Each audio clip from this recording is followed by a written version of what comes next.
எல்லா விதத்திலையும் நஷ்டத்தை சந்திக்கிற இந்த துலா ராசிக்காரங்களுக்கு இந்த குரு பயிற்சி குபேர யோகத்தை தருமா? சொல்லுங்க குருஜி. கண்டிப்பா. துளாராசிக்காரங்க பார்த்தீங்கன்னாக்கா, இது நாள் வரைக்கும் 9ஆம் இடத்துல இருந்த குரு பகவான் நன்மை செய்து கொண்டிருந்தார். இப்போ 10ஆம் இடத்துக்கு வந்திருக்கார். 10ஆம் இடத்துக்கு வந்தது மட்டும் இல்லாமல் அவருடைய பார்வை பலன் பார்க்கும்போது 2ஆம் இடம், 4ஆம் இடம், 6ஆம் இடம், இந்த 3 இடத்தையும் பார்க்குறார். அப்போ இருக்கிற இடத்த விட பார்க்குற இடம் தான் நல்லா இருக்கு. இப்போ அந்த வகையில் பார்க்கும் பொழுது துளாராசிக்காரர்களுக்கு 10ல் குரு வந்தால் பதவி பாழ் அப்படின்னு சாஸ்திரம் சொல்லுது. பதவி பாழ்னாக்கா இருக்கிற வேலை போய் இன்னொரு வேலை கிடைக்கும்ன்றது அர்த்தம். ஏன்னா சுபகிரகம் இல்லையா அது, அதனால ஒரு வேலையை நீக்கிட்டா இன்னொரு வேலையை கொடுத்து தான் ஆகும். இதே பாபகிரகமாக இருந்தால் அடியோட அந்த வேலையை தூக்கி போட்டுரும்.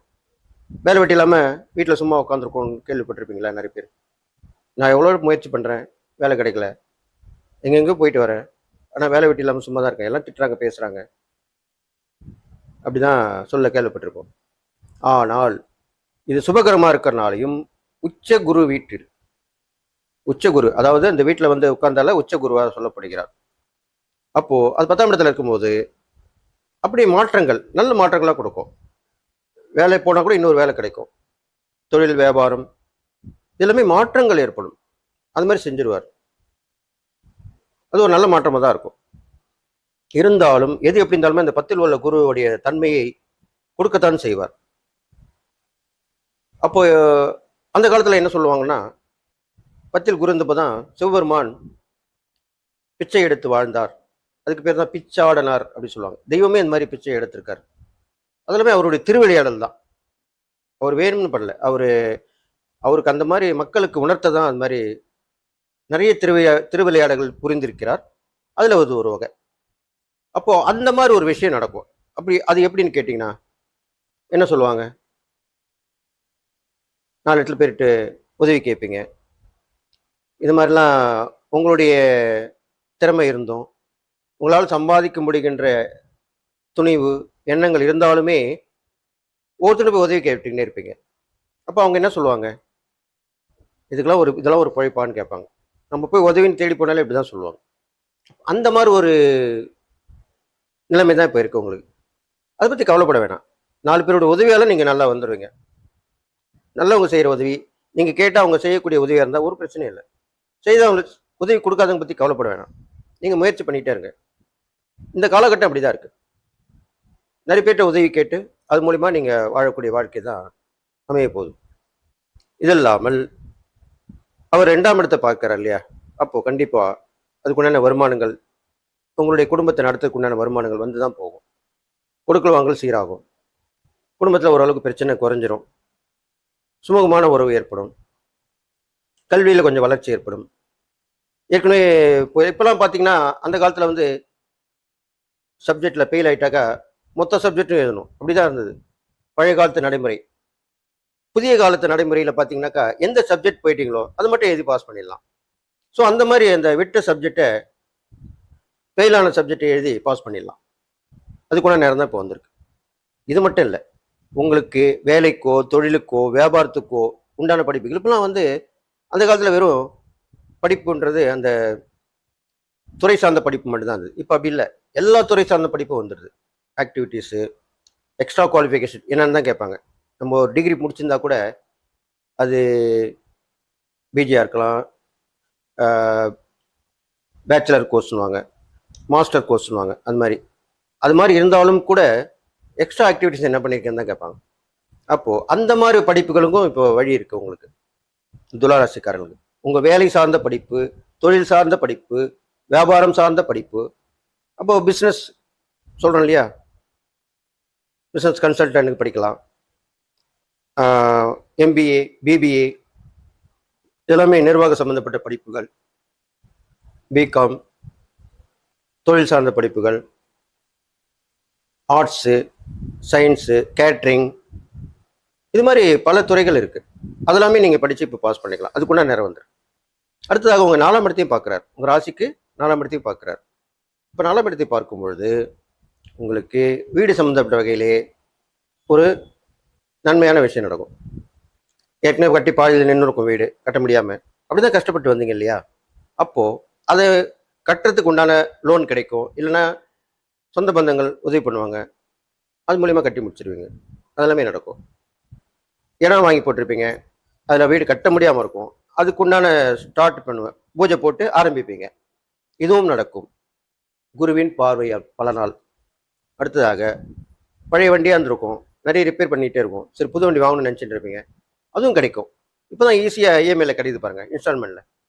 மொத்தமாக கேஷ் கொடுத்து வாங்கினது தான் பெரும்பாலும் எல்லாருமே இஎம்ஐயில் தான் வாங்குவாங்க. அப்படி அந்த மாதிரி வண்டியும் உங்களுக்கு கிடைக்கும். இது இல்லாமல் உடல் ஆரோக்கியம் சீராகும். நிறைய ட்ரீட்மெண்ட் எடுத்திருப்பீங்க, சரியில்லாமல் போயிருந்துருக்கும். இப்போலாம் வந்து நிறைய மாத்திரை மருந்து சாப்பிட்டு இருப்பீங்க, இப்போ குறைச்சிருவீங்க. மாத்திரை மருந்துலாம் குறைச்சி உங்கள் உடல் நலமும் நல்லா ஆரோக்கியமான அளவுக்கு டாக்டர் ப்ரிஸ்கிரிப்ஷன் எழுதி கொடுப்பாரு. பரவாயில்ல, இப்போ உங்களுக்கு பரவாயில்ல, ரொம்ப நிறைய சாப்பிட வேணாம், குறைச்சிங்க, டோசேஜ் குறைச்சிங்க, சீக்கிரம் நல்லா ஆயிடுவீங்க. இப்படி தான் நம்பிக்கையை ஊட்டுவார். அதுவும் உண்மையும் கூட. இது மாதிரிலாம் நடக்க போகுது.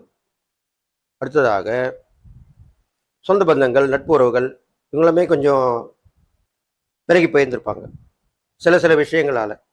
நீங்கள் கொடுத்த வாக்குறுதி நடக்காம போகிறது, பொய், நீங்கள் இப்போ தெரிஞ்சோ தெரியாமலோ பொய் சொல்லியிருப்பீங்க, உறவுகளை வந்து சரியாக மெயின்டைன் பண்ணிக்க மாட்டீங்க, அதனால கூட பிரிஞ்சு போயிருப்பாங்க. அவங்களாம் இப்போ விருகி உங்களை பற்றி தெரிஞ்சுக்கிட்டு உங்களோட திருப்பி நட்பு பாராட்டுவாங்க. நல்ல ஒரு ரிலேஷன்ஷிப்பும் ரினிவல் ஆகும், புதுப்பிக்கப்படும். அதுதான் அப்படி சொல்லியிருக்கேன். அப்போ இதெல்லாமே நடக்கும். அப்போ 6ஆம் இடத்தையும் உங்களுடைய குரு பகவான் பார்க்கிறார் இல்லையா? அப்போது கேட்ட இடத்துல கடன் கிடைக்கும், கடன் வாங்கி ஒரு கடனை அடைக்கிறதுக்கு உண்டான வழிமுறைகள் கிடைக்கும். நான் முன்னுமே சொன்ன மாதிரி வீடு கட்டுறதுக்கு கடன் வாங்கலாம், வண்டி வாகனம் வாங்குறதுக்கு கடன் வாங்கலாம், இது மாதிரிலாம் வாங்கலாம். ஏன் இப்போலாம் ஃப்ளாட்டே கூட ரியல் எஸ்டேட்டில் பார்த்தீங்கன்னா ஃப்ளாட் விற்கிறாங்க, அவங்களாம் பார்த்தீங்கன்னா டைரக்ட் சேல் தான், அமௌண்ட் கொடுத்து கட்டி வாங்கிடுங்கன்னுவாங்க. இல்லை என்றால் இன்னும் சிலர் இப்போ கண்டிப்பாக நடுத்தர மக்கள் தான் பார்ப்பாங்க, அவங்க தான் இந்த எல்லா விஷயத்துலையுமே வாங்கணும்னு நினைப்பாங்க, ஆனால் வாங்க முடியாமல் ஒரு சூழ்நிலை இருக்கும். அப்போ அப்படிப்பட்டவர்களுக்கு தான் இந்த ரியல் எஸ்டேட்டில் இருக்கவங்க எல்லாமே இப்போது அந்த லேண்டுமே இஎம்ஐல கொடுக்கறதுக்கு வந்திருக்காங்க. முதல்ல ஒரு அமௌண்ட் கட்டிடுங்க, அப்புறம் மாதம் கட்டிட்டு வாங்க, இத்தனை மாதம் ஒரு டியூரேஷன் போட்டு கொடுத்துருவாங்க. அது நீங்கள் கரெக்டாக கட்டி வந்தீங்களா உங்களுக்கு அந்த இடம் சொந்தமாயிடும். ஸோ அப்படி கூட நீங்கள் வாங்கக்கூடிய சூழ்நிலை இப்போ இந்த துளாராசிக்காரங்களும் வந்திருக்கு. இப்போ அது மாதிரி வாங்கிக்கலாம். இதெல்லாமே இந்த குரு பயிற்சிக்கு அப்புறம் நடக்க போகிற விஷயங்கள். உங்களுடைய ராசாதிபதி சுக்கிரன், சுக்கிரனுக்கு உண்டான அதிதேவதை மகாலட்சுமி, வள்ளி முருகனுடைய துணையாக சொல்லக்கூடிய தெய்வமாக விளங்கப்படும் வள்ளியும் இந்த சுக்கிரனுடைய அதிதேவதை சொல்லப்படுறாங்க. அப்போ நீங்கள் அந்த லக்ஷ்மி, பெரும்பாலும் துளாராசியில் பிறந்திருந்தீங்கன்னா லக்ஷ்மி நரசிம்மரை வழிபட்டு வரணும். அவர் தான் இமீடியட்டாக உடனே நல்ல பலனை கொடுக்கக்கூடிய தெய்வமாக விளங்குகிறார். நாளை என்பது நரசிம்மரிடம் இல்லை என்று சொல்வார்கள். அதுக்கேற்ப அந்த லக்ஷ்மி நரசிம்மரை உங்கள் ராசியில் இருக்கிற சுவாதி நட்சத்திரத்துக்குரிய அதிதேவதை தான் அந்த லக்ஷ்மி நரசிம்மர். அப்போது அப்பேற்பட்ட நட்சத்திரம் அந்த ராசியில் இருக்கு. பெரும்பாலும் துளாராசிக்காரங்க கொஞ்சம் பிடிவாத குணங்கள் உள்ளவங்க, சந்தேக மனப்பான்மை அதிகமாக உள்ளவர்கள். எதுக்கெடுத்தாலும் சந்தேகம், இந்த பொருள் வாங்கலாமா போகலாமா, இந்த விஷயத்தில் இறங்கலாமா வேண்டாமா, இவர் நல்லவரா கெட்டவரா, இப்படி தான் உங்களுடைய சந்தேக மனப்பான்மை வளர்ந்து கொண்டே போகும். அதை நீங்கள் முற்றிலுமாக தவிர்க்க வேண்டும். இறைசக்தியை நம்ப வேண்டும். நல்லவங்க யார் கெட்டவங்களா ஆராய்ந்து அறிந்து நட்புடன் பழக வேண்டும். முன்னாடியே தெரிஞ்சுக்கிட்டு தான் நீங்கள் பழகணும். அவசரப்பட்டு பழகிட்டீங்கன்னா அதுக்கப்புறம் அதனால் வரக்கூடிய பிரச்சனைகளை நீங்கள் சந்திக்கத்தான் வேண்டி வரும். அப்போ அந்த மாதிரி நீங்கள் பண்ணணும். நீங்கள் செய்யக்கூடிய தான தர்மங்கள் பார்க்கும் பொழுது துளாராசிக்காரர்களுக்கு தைத்த ஆடைகள் தானமாக கொடுக்கலாம் அப்படின்னு சொல்லுது. சுக்கனுக்கு உண்டான அந்த வகைகள், ரெடிமேட் சொல்கிறோம் இல்லையா? இப்போலாம் பார்த்தீங்கன்னா அந்த காலத்தில் துணி வாங்கி டெய்லர்கிட்ட கொடுத்து அளவு எடுத்து, ஆணாக இருந்தாலும் பெண்ணாக இருந்தாலும், சிறுவர்கள் சிறுமிகள் கூட அப்படிதான் தைத்து போட்டு பார்த்து வழக்கமாக இருந்தது. அந்த தொழிலும் இப்போ இருக்குது. அந்த தொழில் இப்போ கொஞ்சம் நொடிச்சு போச்சு. ஏனென்று சொன்னால் பெரும்பாலும் ரெடிமேட்லேயே வந்துடுது. இப்போ எல்லாமே அந்தந்த அளவுக்கேற்ப ஆடைகள் வந்து விட்டது. அப்போது இப்போ என்ன பண்ணிடுறாங்க, பெரும்பாலும் ரெடிமேட்லேயே ட்ரெஸ் வாங்கி போட்டுக்கிறாங்க. அது சீப் அண்ட் பெஸ்ட்டாகவும் இருக்குது, விலையும் குறைவாக இருக்கிறது, சில பல சலுகைகளும் கொடுக்கிறார்கள். இப்போ ஆடி மாதம் வந்து ஆடி தள்ளுபடின்னுவாங்க, அந்த மாதிரிலாமே வரக்கூடிய விஷயங்களா இப்போ நடந்துகிட்டு இருக்கு. அப்போ அந்த மாதிரி நீங்கள் அந்த தைத்த ஆடைகளை ரெடிமேட் துணி சொல்கிறீங்க, அதை வாங்கி தானமாக கொடுக்கலாம். ஆணுக்கு கொடுக்கலாம், பேண்ட் ஷர்ட் கொடுக்கலாம், வேட்டி சட்டை கொடுக்கலாம், பெண்ணுக்கு புடவை ஜாக்கெட் எடுத்து கொடுக்கலாம், அந்தந்த அளவுக்கு ஏற்ற மாதிரி கொடுக்கலாம். நீங்கள் அதை கொடுத்துட்டு அவங்க யூஸ் பண்ணிப்பாங்க, பார்த்துப்பாங்க. இல்லைன்னா சில பேர் நீங்கள் கூட்டு போய் கடையில் போய் நிறுத்திட்டு விலையை நிறுத்திட்டு கூட நீங்கள் வாங்கி வந்து கொடுக்கலாம். அவங்க அளவு தெரிந்து கொண்டு போய் வாங்கி கொடுக்கலாம், தப்பு கிடையாது. இது மாதிரிலாம் செஞ்சாதான் தான தர்மத்தில் உயர்ந்த தான தர்மம் சொல்லப்படுது. எப்பயுமே நான் ஒன்று கேட்டுங்க, தெரிஞ்சுங்க, நம்ம செஞ்ச தான தர்மம் அவங்களுக்கு யூஸ்ஃபுல்லாக இருக்கணும். சாப்பாடு தண்ணி கொடுக்கறது எல்லாருக்கும் யூஸ்ஃபுல் தான் தானம். அந்த உடைகள் கரெக்டாக அவங்களுக்கு மேட்ச் ஆகிற மாதிரி கொடுத்தாலோ, அவங்களுக்கு பிடித்தமானது கொடுத்தா இன்னும் சந்தோஷமா இருக்கும். அப்போது நிறைய புண்ணியங்கள் உங்களுக்கு கிடைக்கும். இது மட்டும் இல்லை, அப்போ சுக்கிரனுக்கு உண்டானது வெள்ளின்னு கூட சொல்லப்படுது. இப்போ வெள்ளி பொருட்களை நீங்கள் வாங்கலாம். கோவிலுக்கு வெள்ளியாலான கொஞ்சம் வசதி வாய்ப்புகள் இருந்தால் தானமாக கொடுக்கலாம். வெள்ளி விளக்கு, வெள்ளி குத்து விளக்கு, வெள்ளியில் செய்த இது. இப்போது சுவாமிகள் சிலைகள் கூட வெளியில் பண்ணுவாங்க. பெரும்பாலும் ஐம்பொன்னில் இருக்கும், கல்சில இருக்கும். உற்சவருக்கு வந்து ஐம்பொன்னில் இருக்கும். வெள்ளியில் செய்யணும்னு ஆசைப்படுவாங்க. இப்போ முருகருக்கு வேல் வாங்கணும்னா வெள்ளியில் செய்வாங்க. வெள்ளி உற்சவர் மூர்த்தியை வெள்ளியில் செய்வாங்க. அப்போ அதில் நீங்கள் பங்குதாராக இருக்கலாம். வீட்டில் இருந்தால் வெள்ளி பாத்திரம் கொண்டு வந்து கொடுங்கன்னுவாங்க கோவிலில், இல்லைன்னா அதுக்குண்டான பணம் கொடுக்கணுவாங்க. அப்படி வரும் பட்சத்தில் நீங்கள் கண்டிப்பாக அதில் பார்ட்டிசிபேட் பண்ணணும், அதில் ஈடுபடணும். அப்போ உங்களுக்கு அதுக்குண்டான நன்மைகள் நிறைய நடக்கும். இதெல்லாம் முக்கியமான விஷயம். அதை நீங்கள் கரெக்டாக செஞ்சிட்டிங்கனாலே உங்களுக்கு நல்ல நல்ல விஷயங்களாகவே நடக்க ஆரம்பிச்சிடும். நீங்கள் அனுபவிச்சு பார்க்கும்போது தான் தெரியாது அதனுடைய விஷயங்கள். நான் எப்பவுமே ஆராய்ச்சி பண்ணி அனுபவப்பட்டு தான் சொல்லுவேன், இல்லைன்னா சொல்ல மாட்டேன். அப்போ இந்த துளாராசிக்காரங்க இது மாதிரிலாம் பண்ணிட்டு வந்தாக்கல கண்டிப்பாக நல்ல விஷயங்கள் நடக்கும். குரு இருக்கிற இடத்து பலனும் சொல்லியிருக்கேன், குருவுடைய பார்வை பலனும் சொல்லியிருக்கேன்.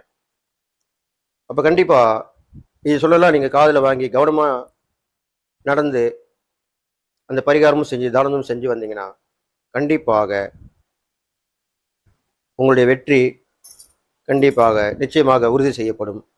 நீங்கள் நல்ல வாழ்க்கை வாழ போகிறீங்க. இந்த குரு பயிற்சியில் குருவுடைய ஸ்தான பலன் சரியில்லை கூட குருவுடைய பார்வை பலன் கண்டிப்பாக நல்லா இருக்கு.